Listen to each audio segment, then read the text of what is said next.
এখানে দেখতে পাচ্ছেন ভালো কোয়ালিটির Labrador male female puppy available. যদি কেউ নিতে ইন্টারেস্ট হয় তাহলে আমার সঙ্গে যোগাযোগ করবেন।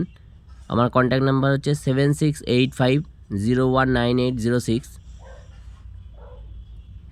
এখানে আপনাকে 5টা বাচ্চা দেখাচ্ছেন, টোটাল 7টা বাচ্চা আছে। তার মধ্যে 3টে মেল 4টে ফিমেল, 3টে হোয়াইট কালার আছে, তার মধ্যে 2টো মেল আছে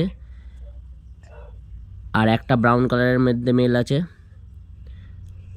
ওইখানে ওর বাবারও ভিডিও দিয়ে দেবো, ঠিক আছে? ও বাবার ভিডিও বলছি, সরি, বাবার ছবি দেওয়া আছে, দেখতেই পাবেন। ওর বাবার নাম হচ্ছে মোকো, দেখতে পাচ্ছেন এখানে। প্রাইস যেটা ডগি শো কোয়ালিটি, খাওয়ার ভিডিও দিয়ে দিয়েছে এখানে, দেখে নিন। আজকে সবে 31 দিন বয়স, খাওয়াও শিখে গেছে। মিনিমাম 35 ডেজ হলে তারপরে আমরা বেচবো বা সেল করব। যদি কেউ নিতে ইন্টারেস্ট হয় তাহলে যোগাযোগ করবেন আমাদের সঙ্গে। যদি ভিডিওটা ভালো লেগে থাকে দয়া করে লাইক শেয়ার করতে ভুলবেন না, যাতে আরও কোনো বন্ধু বান্ধবরা নিতে চায় তাদের সঙ্গে শেয়ার করবেন প্লিজ। এটা হচ্ছে Paradise Pet Shop, Lake town.